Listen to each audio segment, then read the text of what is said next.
Aresto ng mga tauhan ng Tuaw Municipal Police Station sa lalawigan ng Cagayan ang isang lalaking wanted sa kasong paglabag sa Republic Act 2610 o ang Special Protection of Children Against Child Abuse Exploitation and Discrimination Act. Ang pagkakadakip sa sospek ay bahagi ng pinaigting na kampanya ng PNP laban sa mga wanted person, lalo na ang mga sangkot sa krimen na may kinalaman sa karahasan at mga abuso sa mga kabataan. Patrolwoman Janet Balad sa report.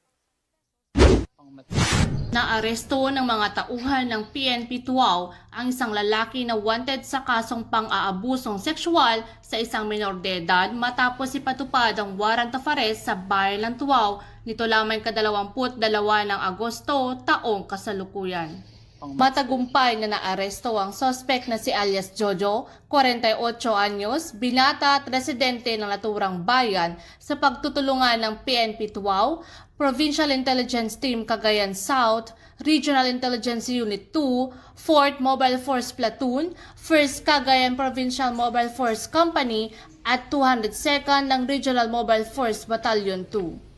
Siya ay nahaharap sa paglabag sa Republic Act 7610 o Special Protection of Children Against Abuse, Exploitation and Discrimination Act.